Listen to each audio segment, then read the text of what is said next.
Okay. और ये है आपका चैप्टर नंबर 2, ठीक है, जिसका नाम है बेसिक अकाउंटिंग टर्म्स। ठीक है, जैसे डिमांड होता है, सप्लाई होता है, तो माइक्रो इकोनॉमिक्स या इकोनॉमिक्स के टर्म्स हो गए। ठीक है, बार बार डायग्राम, फिर हो गया आपका हिस्टोग्राम। ठीक है, ये सारे हो गए आपसे स्टैटिस्टिक्स के टर्म। वैसे ही अकाउंटेंसी में अपने अपने टर्म्स होते हैं। सबसे पहला आता है बिजनेस ट्रांजेक्शन। बिजनेस ट्रांजेक्शन का मतलब होता है जिसमें दो पार्टीज इन्वॉल्व होती है। बिजनेस ट्रांजैक्शन का मतलब होता है जिसमें दो पार्टीज इन्वॉल्व होती है और दोनों की फाइनेंशियल पोजीशन में कुछ ना कुछ चेंज आ रहा होता है। बिजनेस ट्रांजैक्शन का मतलब क्या होता है, जिसमें दो पार्टीज इन्वॉल्व होती है और दोनों की फाइनेंशियल पोजीशन में कुछ ना कुछ चेंज आ रहा होता है। अगर मान लो कि मैं एक ब्रेड सेलर हूं और तुम ब्रेड परचेजर हो। ठीक है, तुम मेरे पास आए, तुमने बोला भाई 2 यूनिट ऑफ ब्रेड दे दे। ठीक है, मैंने तुम्हें 2 यूनिट ऑफ ब्रेड पकड़ाया। ठीक है, तो मेरे पास अगर 100 यूनिट्स ऑफ ब्रेड था, अब उसमें से 2 यूनिट्स ऑफ ब्रेड जो है वो डिक्लाइन हो जाएगा। ठीक है, तो अब मेरे पास जो यूनिट्स ऑफ ब्रेड बचेंगे वो 98 यूनिट्स बचेंगे। ठीक है, अब मान लो तुम्हारे पास 1000 रुपीज थे। अब पर यूनिट ऑफ ब्रेड का दाम 100 रुपीज था, तो अब तुम्हारे पास कितना पैसा होगा? 800। ठीक है, क्योंकि 2 यूनिट्स तुम अपने घर ले गए तो तुमने पैसा दिया होगा मुझे। ठीक है, तो बिजनेस ट्रांजेक्शन का मतलब क्या होता है? Business transaction means a financial transaction or event into by two parties and is recorded in the books of account. ठीक है, फाइनेंशियल बिजनेस ट्रांजेक्शन का मतलब होता है, बिजनेस ट्रांजेक्शन का मतलब होता है जिसमें दो पार्टीज इन्वॉल्व होती है और दोनों के फाइनेंशियल पोजीशन में कुछ ना कुछ चेंज आ रहा होता है। ठीक है, it change the financial position of two parties और बोथ दी पार्टीज। ठीक है, it has dual aspect, two sides. ठीक है, एक गिविंग होता है और एक होता है आपका रिसीविंग। ठीक है, तो तुम मुझे गिफ्ट कर रहे थे और मैं तुम्हें रिसीव करवा रहा था, ये सारी चीजें। ठीक है, transaction is divided into two types. ठीक है, एक होता है रिलेशनशिप विद अकाउंटिंग यूनिट और एक होता है तुम्हारा मोड ऑफ सेटलमेंट। ठीक है, तो रिलेशनशिप विद अकाउंटिंग यूनिट को दो तरीके के ट्रांजेक्शन रिकॉर्ड होते हैं। एक होता है आपका इंटरनल ट्रांजेक्शन और एक होता है एक्सटर्नल ट्रांजेक्शन। इंटरनल ट्रांजेक्शन का मतलब हो गया ओनर के साथ जो रिलेशन है। ठीक है, उसके बाद आपने मान लो एसी खरीद रखा है, तो एसी कितना डिक्लाइन हुआ है, जो चीज फॉर्म के अंदर अंदर वाली है वो हो जाएंगी इंटरनल ट्रांजेक्शन, और जो चीज फॉर्म के बाहर वाली है वो क्या हो जाएगी? External transaction. ठीक है, इंटरनल ट्रांजेक्शन का मतलब क्या है? जो फॉर्म के अंदर वाली चीज है। और एक्सटर्नल का मतलब क्या है? जो फॉर्म के बाहर वाली चीज है। मोड ऑफ सेटलमेंट भी दो तरीके से हो सकता है। या तो तुम ऑन द स्पॉट पैसा दे दोगे। अगर ऑन द स्पॉट पैसा दे दोगे तो उसे कौन सा ट्रांजेक्शन कहेंगे? Cash transaction. और अगर तुम बाद में पैसा दोगे तो उसे कौन सा ट्रांजेक्शन कहेंगे? Credit transaction. समझ गए? समझ गए? तो अगर तुमसे कोई पूछे बिजनेस ट्रांजेक्शन क्या होता है, तो बिजनेस ट्रांजेक्शन का मतलब होता है जिसमें दो पार्टीज इंवॉल्व होती है, दोनों के फाइनेंशियल पोजीशन में कुछ ना कुछ चेंज आ रहा होता है। ठीक है, उसके बाद क्या होता है? अगर मोड ऑफ सेटलमेंट की बात करें तो ट्रांजेक्शन को दो तरीके से रफा दफा किया जा सकता है। या तो उधार वाली ट्रांजेक्शन की, बाद में पैसा दे दूंगा, उसे मैं क्रेडिट ट्रांजेक्शन कहूंगा। या फिर मैं ऑन द स्पॉट पैसे दे दूंगा, जिसे मैं कैश ट्रांजेक्शन कहूंगा। जब मैं अकाउंट्स में चीजों को रिकॉर्ड करता हूं तो दो तरीके की रिकॉर्ड होती है। या तो वो रिकॉर्ड होती है आपकी इंटरनल ट्रांजेक्शन, या फिर रिकॉर्ड होता है एक्सटर्नल ट्रांजेक्शन। ठीक है, एक बार वो रीड कर दो बिजनेस ट्रांजेक्शन।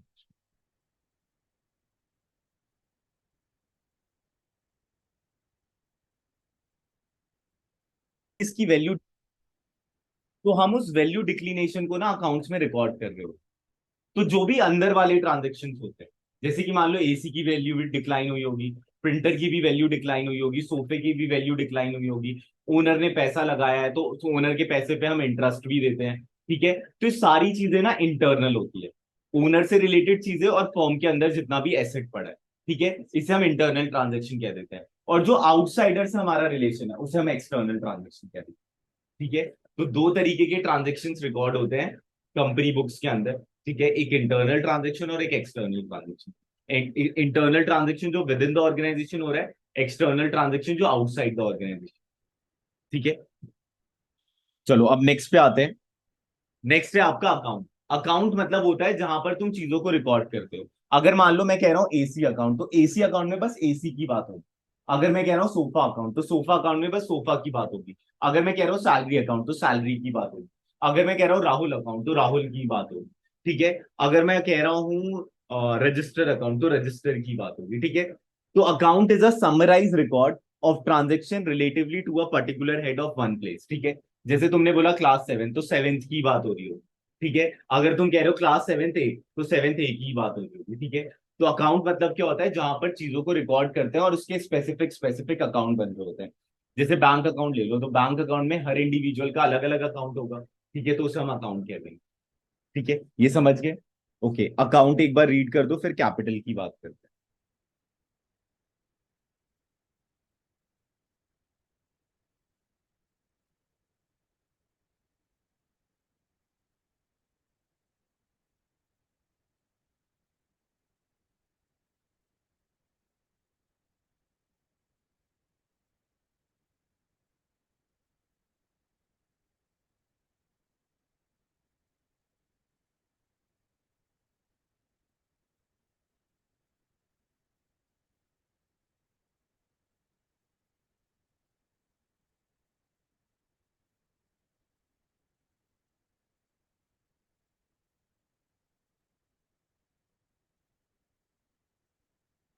ओके। ओके, उसके बाद आता है कैपिटल। कैपिटल मतलब होता है जो ओनर ने पैसा लगाया उसे हम कैपिटल कहते हैं। जो ओनर ने पैसा लगाया उसे हम कैपिटल कहते हैं। जो ओनर ने पैसा लगाया उसे हम कैपिटल कहते हैं। तो the amount invested bye owner in the business is called capital. The amount invested by the owner in the business is called capital. ठीक है, तो कैपिटल का मतलब क्या होता है? जो ओनर ने पैसा लगाया उसे हम कैपिटल कहते हैं। ठीक है, तो the amount invested by the owner in the business is called capital. तो कैपिटल मतलब क्या होता है? जो ओनर पैसा लगाता है उसे हम कैपिटल कहते हैं। जो ओनर पैसा लगाता है उसे हम कैपिटल कहते हैं। ठीक है, अब ना इसे ध्यान से सुनना। अब ना तुम इन फ्यूचर एक चैप्टर पढ़ोगे, फॉर्म्स ऑफ बिजनेस ऑर्गेनाइजेशन। ठीक है, अगर सोल प्रोप्राइटर पैसा लगाता है, सोल प्रोप्राइटर मतलब जो सिंगल ओनर ओनर होते हैं, ठीक है, जब वो पैसा लगाते हैं तो वो जो है उस पैसे को कैपिटल कहते हैं। ठीक है, और उस पे उन्हें इंटरेस्ट मिलता है। ठीक है, जब पार्टनर्स पैसा लगाता है तो उसको भी हम क्या कहते हैं? उसको भी इंटरेस्ट ही मिल रहा होता है कैपिटल पे। ठीक है, उसके बाद जो कंपनीज होती है ना, उस कंपनी में शेयर होल्डर्स होते हैं, और शेयर होल्डर्स को इंटरेस्ट नहीं मिल रहा होता। शेयर होल्डर को क्या मिल रहा होता है? डिविडेंड। ठीक है। ठीक है, तो यहां पर पार्टनर्स को इंटरेस्ट मिल रहा होता है। ठीक है, और प्रॉफिट की तो हिस्सेदारी मिलेगी मिलेगी। मतलब सिंपल सी बात, क्या अगर कोई कंपनी में पैसा इन्वेस्ट करता है तो उसे इंटरेस्ट नहीं मिलेगा, उसे क्या मिलेगा? डिविडेंड। समझ गए? समझ गए? तो डिविडेंड मतलब क्या होता है? शेयर का रिवॉर्ड। तो कैपिटल मतलब पता चल गया, the amount invested by the owner is owner in the business is called capital. अब आते हैं ड्राइंग पे। ड्राइंग मतलब होता है जब ओनर अपने पर्सनल यूज के लिए कुछ भी चीज विड्रॉ कर लेता है तो उसे ड्राइंग कहते हैं। ठीक है, जैसे कि मान लो तुमने कहा कि तुम्हारे डैड की मान लेते हैं ऐसे कि बड़ी केमिस्ट की शॉप है। ठीक है, अब मान लो कि कोई बीमार हुआ तुम्हारे घर में। ठीक है, और तुम्हारे डैड ने अपने फॉर्म से मेडिसिन दे दिए घर के लिए। ठीक है, तो उन्होंने पर्सनल यूज किया बिजनेस का। ठीक है, तो ये जो पर्सनल यूज है ना, जितनी भी उसकी वैल्यूएशन होगी उसे हम ड्राइंग कहेंगे अकाउंट्स। अकाउंट्स में ड्राइंग का मतलब होता है ओनर जब पर्सनल यूज के लिए कुछ भी चीज विड्रॉ कर लेता है तो उसे मैं ड्राइंग करूंगा। ठीक है, मान लो कि, हाँ बोलो बोलो बोलो। लॉस नहीं है, मतलब अगर तुम्हारे पास नहीं होता तो तुम किसी और के पास ही तो जाते, तो इसलिए ऐसा किया। ठीक है, मान लो कि मैं अपने बैच में 12 स्टूडेंट्स को रखता हूँ। ठीक है, अब 11 स्टूडेंट और एक जो है मेरा भाई बैठा हुआ है। ठीक है, तो मैं अपनी सर्विसेज उसे फ्री में प्रोवाइड कर रहा हूँ। ठीक है, उस सर्विसेज की एक इम्प्यूटेड वैल्यू है। ठीक है, मान लो इम्प्यूटेड वैल्यू 3000 है, तो फॉर्म में मैं उसे ड्राइंग दिखा सकता हूँ। ठीक है, तो ड्राइंग मतलब क्या होता है? जब ओनर अपने पर्सनल यूज के लिए कुछ भी चीज विड्रॉ करता है फॉर्म से। ठीक है, या फिर मान लो तुम्हारी एसी की शॉप है, 2 एसी तुमने अपने घर पे पहुंचा दिया। ठीक है, तो उस 2 एसी की जो वैल्यूएशन होगी वो क्या हो जाएगा? तुम्हारा ड्राइंग। ठीक है, तो ड्राइंग मतलब क्या होता है? जब ओनर अपने पर्सनल यूज के लिए कुछ भी चीज विड्रॉ करता है उसे हम ड्राइंग कहते हैं। ठीक है, अब इससे ना कंफ्यूज मत होना। अकाउंट्स में ना जब भी हम रिकॉर्ड करते हैं तो हम ओनर को अलग मानते हैं और बिजनेस को एक अलग एंटिटी मानते हैं। मतलब बिजनेस को एक इंडिविजुअल ट्रीट करना। ठीक है, और उस इंडिविजुअल के हिसाब से सोचना। ठीक है, अभी तुम इन दोनों को कंबाइंड सोच रहे हो इसलिए तुम्हें ये कॉन्सेप्ट बहुत अजीब सा लग रहा है। ठीक है, ये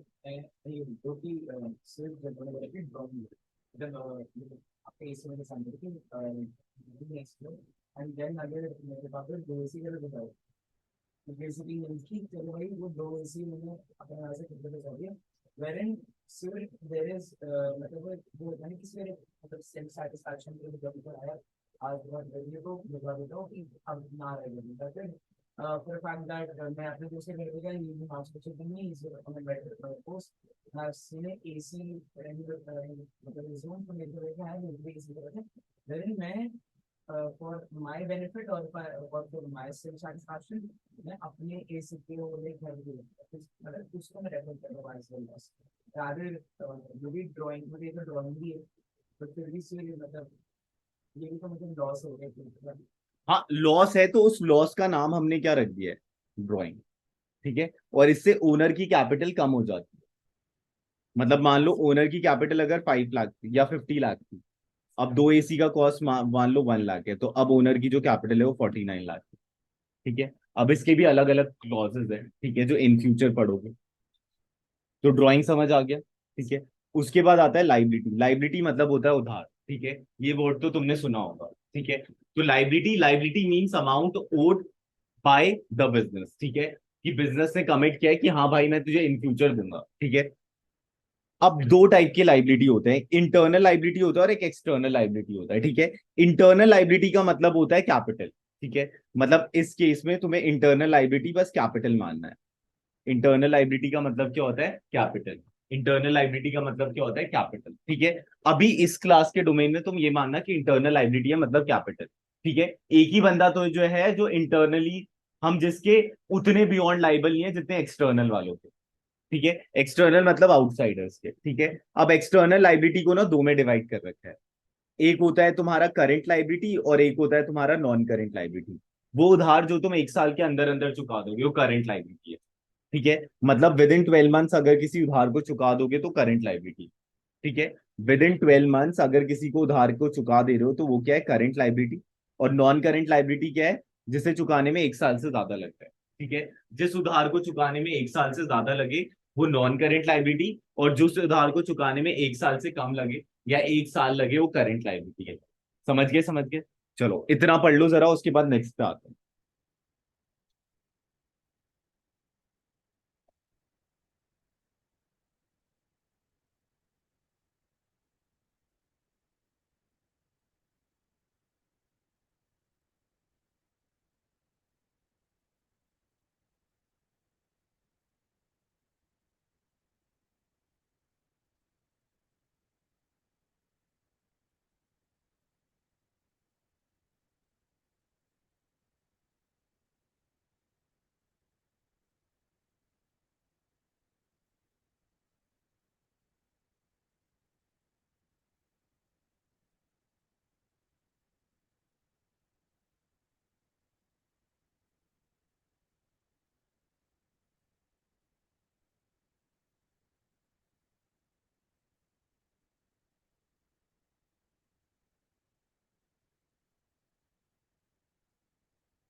नहीं पानी वाला का नंबर है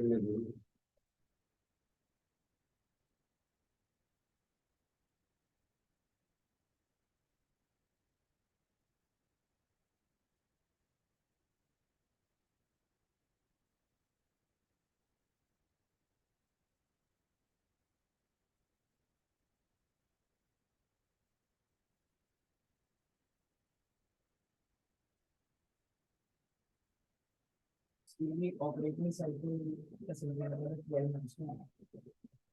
operating operating cycle operating cycle का मतलब है बनने से लेकर उसे बिकने तक का। हाँ दे दूंगा पापा, दे दूंगा। बनने से लेकर दे दूंगा।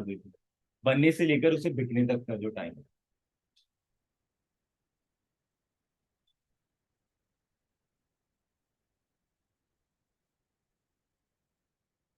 इसलिए मतलब लगाते हैं।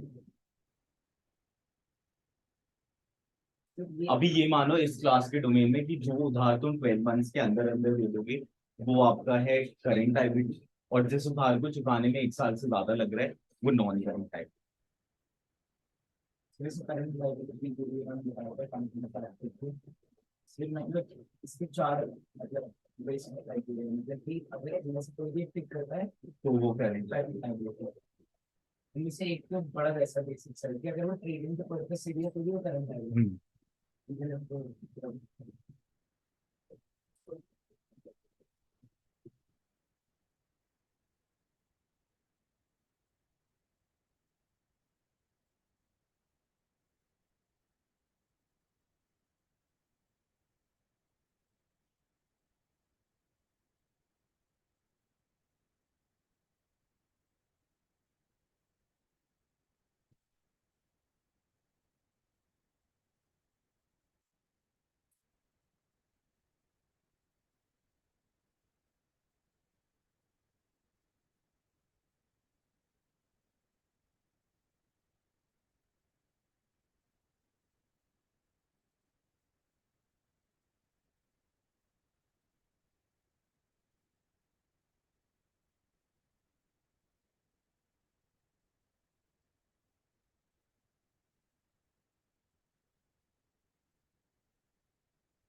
डन।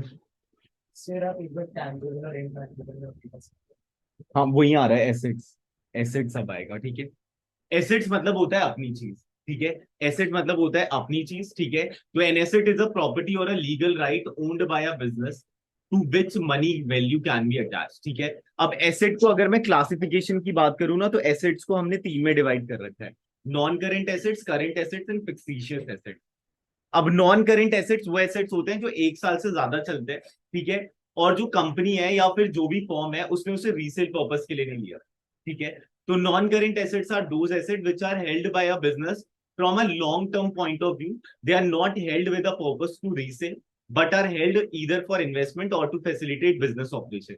जैसे कि मान लो एक जूस वाला है तो उसने जो जूस वाली मशीन ली है वो उसके लिए क्या है, नॉन करेंट एसेट, क्योंकि वो 1 साल से ज्यादा चलेगा, ठीक है। तो नॉन करेंट एसेट्स क्या होते हैं जो 1 साल से ज्यादा चलते हैं। नॉन करेंट एसेट्स क्या होते हैं जो 1 साल से ज्यादा चलते हैं, ठीक है। अब नॉन करेंट एसेट्स के अंदर ना फिक्स्ड एसेट्स आए आता है। और फिक्स्ड एसेट्स के दो टाइप होते हैं, एक टेंजिबल होता है और एक इंटेंजिबल होता है।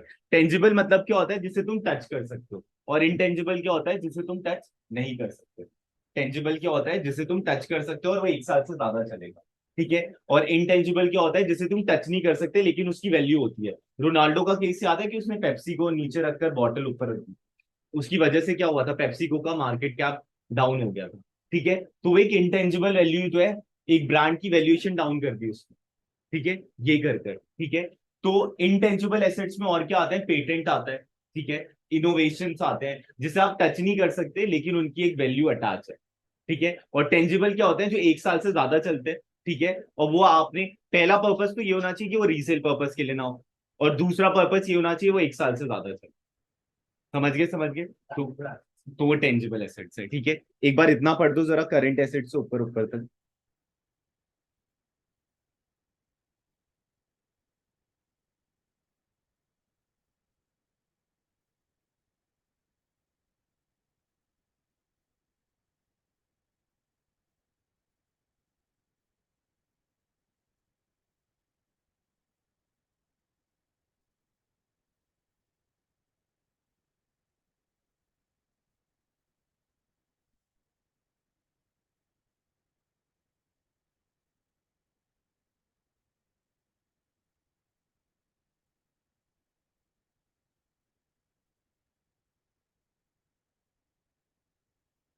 डन। ओके।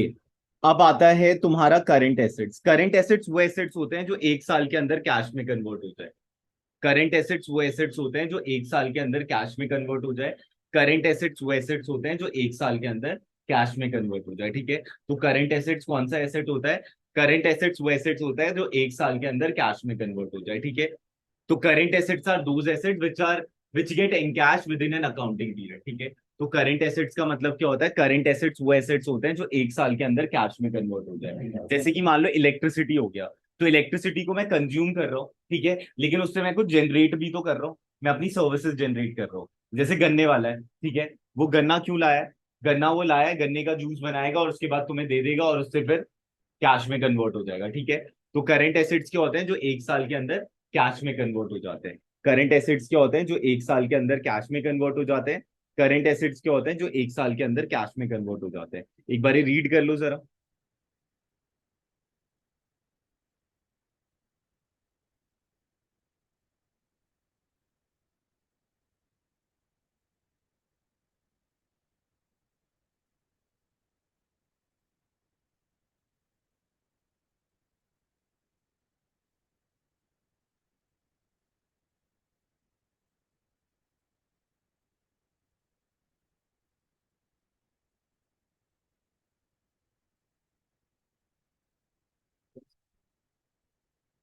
एक मिनट। हाँ।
डन।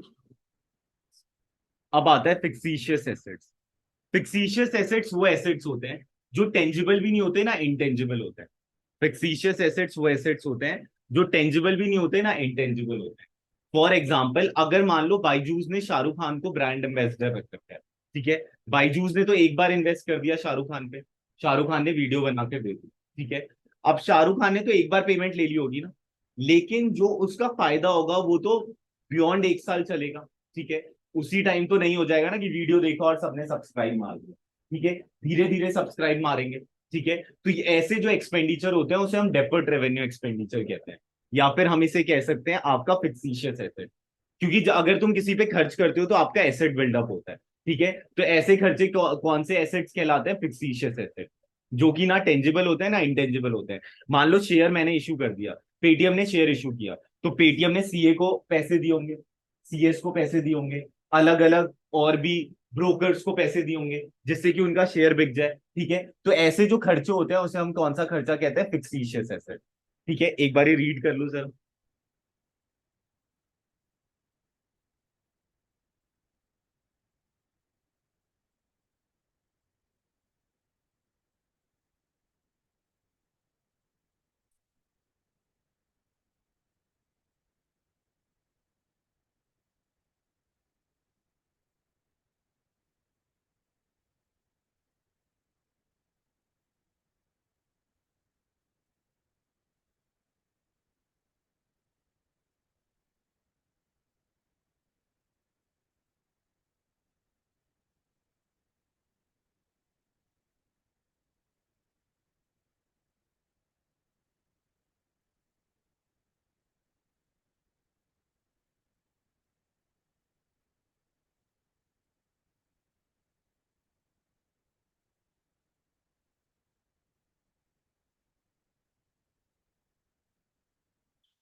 अब आते हैं रेसिप्ट्स पे।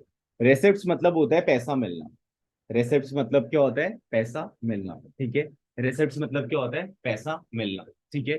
तो receipts is the amount received or receivable for selling assets, goods or service, ठीक है। तो रेसिप्ट्स मतलब क्या होता है? पैसा मिलना, ठीक है। तो receipts is the amount received or receivable for selling the assets, goods or services, ठीक है। अब रेसिप्ट ना दो टाइप के होते हैं। एक होता है आपका रेवेन्यू रेसिप्ट और एक होता है आपका कैपिटल रेसिप्ट। अगर मान लो जो तुम्हारी ऑपरेटिंग एक्टिविटी है उसे बेचकर अगर तुमने पैसा कमाया तो वो तुम्हारा रेवेन्यू रेसिप्ट है, ठीक है। जो तुम्हारी ऑपरेटिंग एक्टिविटी है उसे बेचकर अगर तुमने पैसा कमाया तो वो तुम्हारे लिए क्या है? Revenue receipt. जैसे कि मान लो लैपटॉप बेचना तुम्हारी ऑपरेटिंग एक्टिविटी है, लैपटॉप बेचकर जो तुम्हें पैसा रिसीव हो रहा है वो तुम्हारे लिए क्या है? Revenue receipt. लेकिन अगर मान लो कि ये चीज खराब हो गई और इसे तुमने स्क्रैप के वैल्यू में बेच दिया तो उससे जो पैसा रिसीव हुआ वो क्या है? तुम्हारे लिए कैपिटल रेसिप्ट, ठीक है। कैपिटल रेसिप्ट का मतलब क्या होता है? जब तुम अपने फिक्स्ड एसेट्स को बेच ले, ठीक है, जिसे तुमने बेचने के लिए नहीं खरीदा था लेकिन ड्यू टू एनी रीजन आपने उसे बेच दिया तो वो उसके आपके लिए क्या है? Capital receipt. और रेवेन्यू रेसिप्ट का मतलब क्या है? रेवेन्यू रेसिप्ट का मतलब है जो आपने, जो आपका ऑपरेटिंग एक्टिविटी था उसे बेचकर जो पैसा कमाया, ठीक है। ओके, एक बार इतना रीड कर दो जरा।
अब आते हैं एक्सपेंडिचर पे, ठीक है।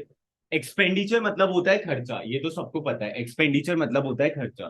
तो वैसे ही ना कंपनी अलग अलग तरीके का खर्चा करती है। कंपनी जो है वो अलग अलग तरीके का खर्चा करती है। एक मिनट, एक।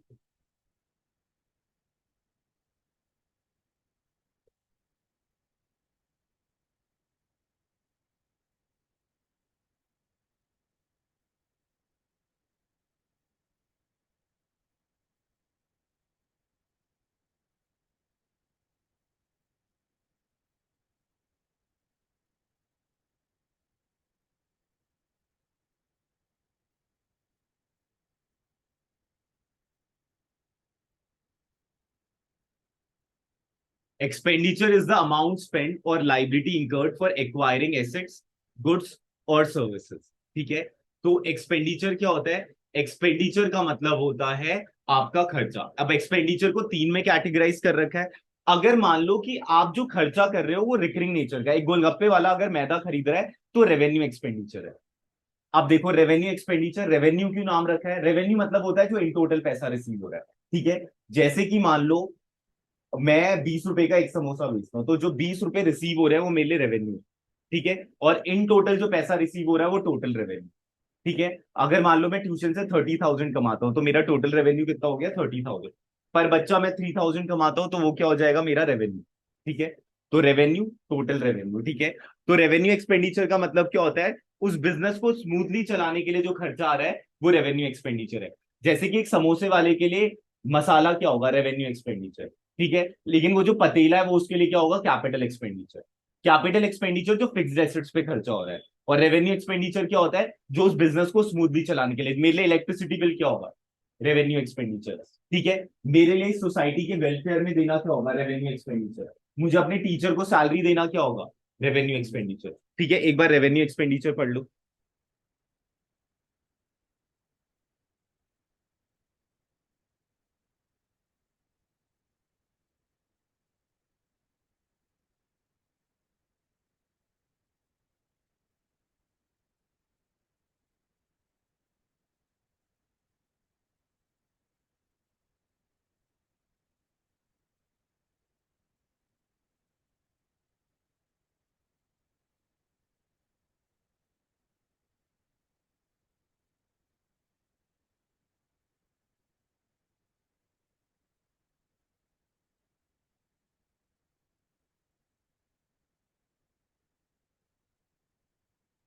डन।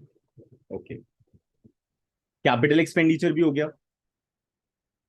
Yes.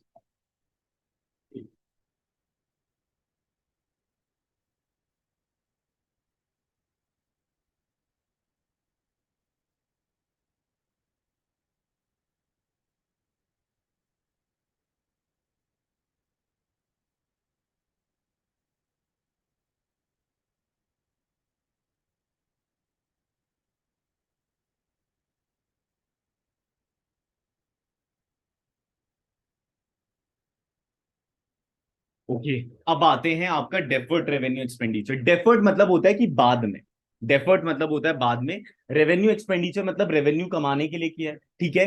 तो वो एक्सपेंडिचर जो आपको बेनिफिट बाद में देंगे, लेकिन खर्चा आपने अभी कर दिया है, ठीक है। जैसे कि बायजूस के एड के लिए शाहरुख खान को हायर करना, बोट के एड के लिए कार्तिक आर्यन को हायर करना, या फिर शेयर इशू करते टाइम प्रीलिमिनरी एक्सपेंसेस करना, ठीक है। तो deferred revenue expenditure is a revenue expenditure in nature but is written off in more than one accounting period। अगर मान लो 5 CR शाहरुख खान पे खर्चा किया, तो मेरे को लग रहा है कि 5 CR जो है 5 साल तक बेनिफिट देगा। तो हर साल मैं कितना राइट ऑफ करूंगा? 1-1 लाख, ठीक है। 5 साल तक चलेगा ना। 5 CR मैंने खर्चा किया, ठीक है, तो मैं उसी साल उसे राइट ऑफ, मतलब होता है उसे नील बनाना। मतलब जब भी तुमने किसी चीज को डेबिट किया है तो उसे क्रेडिट करना भी पड़ेगा। हाँ, 1 CR, 1 CR, ठीक है। 1 CR हर साल, 1 CR, ठीक है। ओके, रेवेन्यू पे आते हैं। It means the amount which as a result of operation that is sale of goods or services is added to the capital. Income equal to revenue minus expense. Income equal to revenue minus expense, ठीक है। Income equal to revenue minus expense. अगर मान लो कि तुमने 1000 rupees कमाए, ठीक है, कमाए इन द सेंस की जो रेवेन्यू आया, जो इन टोटल पैसा आया, तुम्हारा जो खर्चा हुआ वो 200 हुआ, तो तुम्हें इनकम कितनी हुई? 800 की, जो तुम्हारी मेहनत के पैसे हो गए। एक्सपेंस मतलब होता है जो साल भर का खर्चा होता है। एक्सपेंस मतलब होता है जो साल भर का खर्चा होता है। तो expense is the cost incurred for generating revenue like salary, wages, rent, electricity etcetera, ठीक है। It can be prepaid expense और आउटस्टैंडिंग एक्सपेंस। प्रीपेड एक्सपेंस आपके लिए क्या हो जाएगा? जो आपने पहले दे दिया। आउटस्टैंडिंग एक्सपेंस का मतलब क्या है? जो आप बाद में दोगे, ठीक है। मतलब मान लो कि आपको 5000 सैलरी देनी थी, आपने 3000 दे दिया और 2000 नहीं दिया, तो जो 2000 नहीं दिया वो आपके लिए क्या? Outstanding expense. Prepaid expense are those expense which are paid before the due date. It is an asset for the firm। अगर तुम पहले ही पैसा दे दोगे तो देन फिर तुम्हारे लिए एसेट ही तो है, ठीक है। और outstanding expenses are those expenses what are not paid by the firm and are due, it is a liability for the firm। इसमें से इसके मतलब अपन पढ़ा नहीं था ऐसे लाइबिलिटी मतलब तुमने बोला था इसमें आउटसाइड एक्सपेंसेस सिंपली लाइबिलिटी हाँ, मतलब ठीक है। एक बार इतने 10 के 10 देख लो जरा, फिर हम डिस्कस करते हैं 10 के 10।